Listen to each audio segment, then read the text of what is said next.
किमताई और बनी दोनों कार से बाहर निकलते हैं एंड दोनों जेट में बैठे होते हैं एंड बनी बार बार किमताई को घूर के देख रहे होते हैं क्योंकि किमताई अपनी नजर लैपटॉप में गड़ा के बैठे थे। जब से वो दोनों जेट में बैठे थे तब से किमताई अपनी लैपटॉप में अपने काम कर रहा होता है, कुछ जरूरी फाइल चेक कर रहा होता है। लेकिन बनी को इतनी शांत कहाँ पसंद थी, इसलिए वो बार बार किमताई को छेड़ने की प्लानिंग कर रही थी।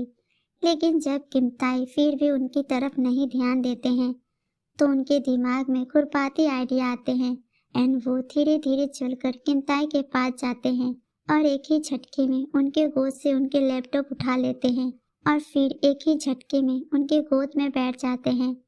बनी के इस मूव से किमताई शॉक हो जाते हैं क्योंकि किमताई को बनी के इस मूव का तो अंदाज ही नहीं था वो कुछ ऐसा भी कर देगी। किमताई अपनी आइज स्मॉल करके बनी को घूर के देखते हैं एंड उससे पूछते हैं ये क्या हरकत है बनी। तो बनी भी अपनी आइज स्मॉल करते हुए किमताई को घूरते हैं और अपने हाथों से उनके कॉलर पकड़ के उसे अपनी तरफ खींच लेते हैं और जोर से उनको होठों पर अपने होठों रख देते हैं एंड उनके होठों को काट लेते हैं, जिसकी वजह से किमताई के आइज शॉक की वजह से बड़े हो जाते हैं क्योंकि बनी जब से किमताई से मिले थे तब से ही उनके साथ फ्लर्ट पे फ्लर्ट कर रही थी। उनके बाद बनी किमताई के कॉलर को छोड़कर उनको अपने से दूर करते हैं और अपने दोनों हाथ उनके कॉलर पे रख के उनके कॉलर को सही करते हैं और फिर अपने दोनों हाथ उनके गालों पर रखकर उनके गालों को पिचकाते हुए बोलते हैं, अरे सर, मैंने आपसे बात करने की कितनी कोशिश की लेकिन आप तो ठेरे बिजनेसमैन। उसके बाद घूरकर किमताई को देखते हुए बोलते हैं, खबरदार अगर आगे से मुझे इस तरह से इग्नोर किया। किमताई उनकी बात सुनकर शौक में चले जाते हैं क्योंकि ये लड़की हर बार उनको एक झटका देते हैं, कहीं इसी की वजह से एक दिन मुझे हार्ट अटैक ना आ जाए। ओ गॉड, कहाँ फंसा दिया। उनके बाद वो अपने मन में सोचते हैं अब तो इसको मजा चिखाना पड़ेगा। किमताई ये सोचकर उनके होठों पर स्माइल आ जाते हैं, को अपने तारों की तरह चमकते हुए आंखों से देखते हैं एंड बिना वक्त गवाए उनके होठों पर अपने होठों रख देते हैं एंड रोजफुली किस करने लग जाते हैं, जिससे बनी को अभी कुछ समझ नहीं आ रहा था कि अभी अभी उनके साथ क्या हुआ। वो तो बस होश में आकर किमताई को अपने से दूर करते हैं लेकिन कर नहीं पाती और धीरे धीरे वो भी किमताई के किस में फोल्ड होने लगती है। जब बनी अपने मुंह नहीं खोलते तो किमताई उनकी कमर पर जोर से चूटी काट लेते हैं, जिसकी वजह से बनी की आह निकल जाते हैं। इसी की फायदा उठाकर किमताई अपने टंग बनी के मुंह में डाल देते हैं एंड उनके मुंह के स्वाद चखने लग जाते हैं। अब दोनों की टंग आपस में उलझे हुए थे लेकिन एक दूसरे को छोड़ने का मन किसी को भी नहीं था। जब दोनों एक दूसरे को छोड़ते हैं तो दोनों एक दूसरे के होठों को काट लेते हैं। इस टाइम बनी का चेहरा शर्म से लाल हो गया था। बनी अपने चेहरे पर गुस्से वाले भाव लाते हुए घूर कर किमताई को देखते हैं एंड उसे बोलते हैं, तुम्हारी हिम्मत कैसे हुई मुझे किस करने की। तो किमताई एक बार फिर से उनके होठों पर एक सॉफ्ट किस करके आई ब्रेक करते हैं और दूर होकर बनी से बोलते हैं ऐसे। किमताई की बात सुनकर बनी और ज्यादा चिढ़ जाती है। उनकी सांस अभी भी तेज चल रही थी, जिसे देखकर किमताई बनी को अपने सीने से लगा लेते हैं एंड अपने एक हाथ उनके पीठ में ले जाकर उनके पीठ को सहलाने लगते हैं। कुछ टाइम के बाद बनी के सांसें नॉर्मल हो जाते हैं लेकिन उसे ये पता नहीं चला कब उनकी आंखें लग गई क्योंकि किमताई उनके पीठ को ऐसे सहला रहा था जैसे कोई माँ अपने बच्चे के पीठ सहलाते हैं, जिससे बनी को एक अलग ही सुकून मिल रहा था। जब किमताई को अपने सीने पर कुछ गर्म सांसें महसूस होते हैं तो वो अपनी नजर नीचे झुकाकर बनी को देखते हैं तो वो देखते हैं कि बनी सो गई है। तो वो बनी को सही करके अपने गोद में लेटा लेते हैं और फिर अपनी आंखों बंद करके वहीं सोफे पर बैठ जाते हैं और अपने टांगे सामने टेबल पर रख देते हैं। उसे भी थोड़ा सा आराम चाहिए था। दोनों को एक दूसरे के पास एक अलग ही खुशियाँ और सुकून मिल रहा था। किमताई के आसपास जो बॉडीगार्ड तो बस बनी और किमताई को आंखें फाड़कर उन दोनों को ही देख रहे थे क्योंकि आज तक उनके खरूस पोस किसी भी लड़की के साथ इतने अच्छे से पेश नहीं आया था। कुछ घंटे के बाद जब जेट मनाली एरिया में लैंड होते हैं तो एक बॉडीगार्ड आकर किमताई को बोलते हैं, बॉस हम लोग पहुंच गए हैं। तो किमताई अपनी आँख खोलकर देखते हैं तो अपने बॉडीगार्ड को जाने का इशारा करते हैं। फिर अपनी नजर बनी की तरफ घुमा के देखते हैं। बनी बहुत ही सुकून के साथ उनके गोद में सो रही थी, जिसे देखकर उनके होठों पर एक स्माइल आ जाते हैं। फिर वो सोफे से खड़े होते हैं एंड बनी को बाहों में उठा लेते हैं एंड धीरे धीरे जेट से नीचे उतरते हैं। जैसे वो जेट से नीचे आते हैं तो उनके सामने 4 से 5 ब्लैक कलर की कार खड़ी होती है। जैसे ही किमताई की नजर जेहो पे पड़ते हैं तो उनकी आंखें छोटे हो जाते हैं, क्योंकि वो जब से जेट में बैठा था तब से जेहो बहुत ज्यादा शांत था। तब से जेहो कहीं खोया हुआ था। उसे पता ही नहीं चल रहा था कि जेहो के मन में क्या चल रहा है, लेकिन उसे यकीन हो गया था जेहो किसी बात से परेशान है। फिर वो कुछ सोचकर अपने सर झटका देते हैं। जेहो भी पैसेंजर सीट में आके बैठ जाते हैं। बनी अभी भी उनके गोद में थे। कुछ ही मिनटों में किमताई की कार रोड पे चल रहे थे कि तभी पता नहीं कहां से एक औरत आकर किमताई के कार से टक्कर लग जाते हैं, जिसको देखकर ड्राइवर जल्दी से कार ब्रेक लगाते हैं। ड्राइवर जब कार के सामने किसी औरत को आते देखते हैं तो वो बहुत ज्यादा घबरा जाते हैं। जैसे ही कार की टक्कर उस औरत से होते हैं तो वो औरत नीचे गिर जाते हैं एंड उनके माथे से खून निकलने लग जाते हैं।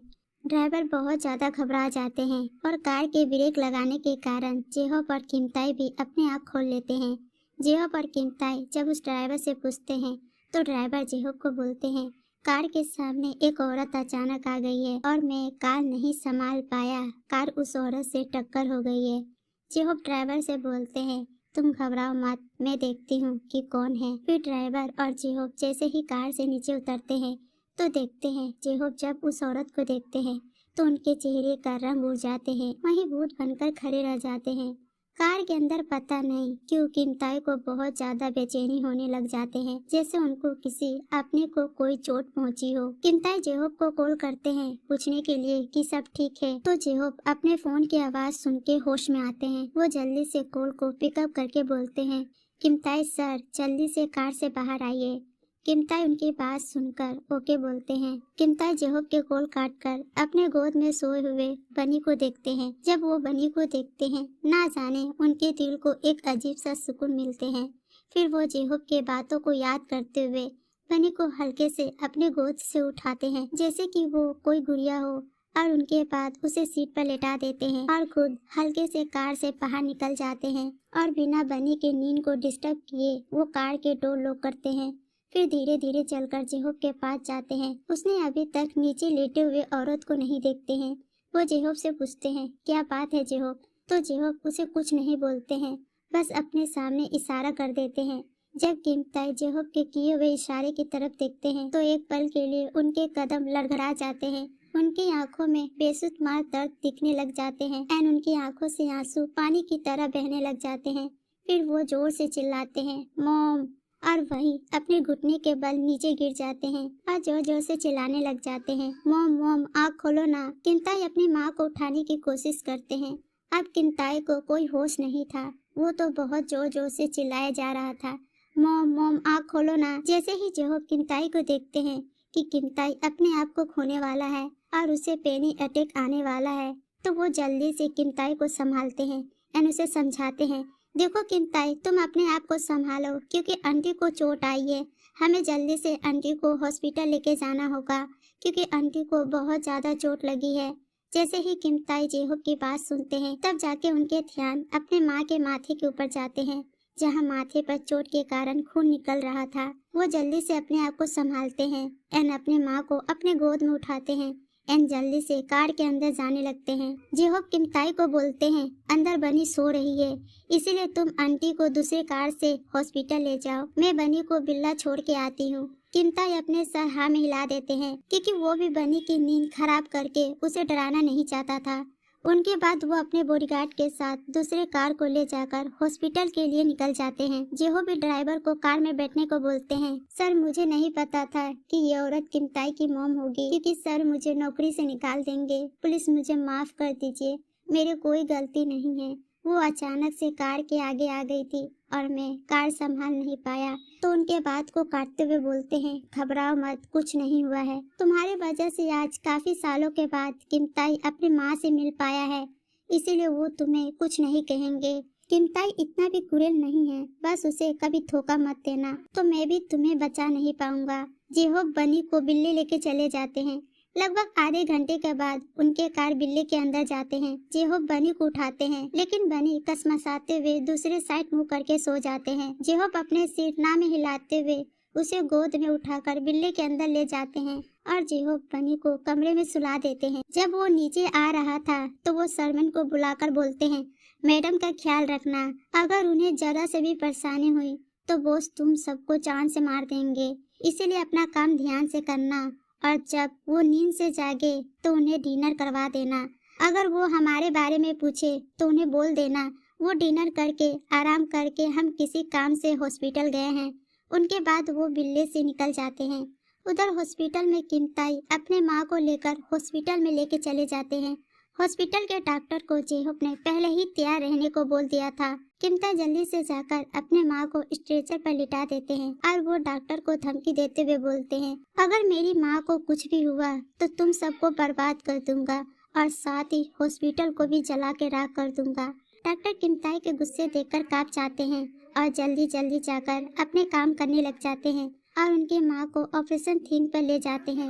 उनके बाद उनकी मलहम पट्टी कर देते हैं और एक डॉक्टर बाहर आकर किमताई से बोलते हैं, सर उनके सर पर हल्के से चोट आई थी, हमने उनकी मलहम पट्टी कर दिए हैं, कुछ टाइम के बाद उन्हें होश आ जाएंगे।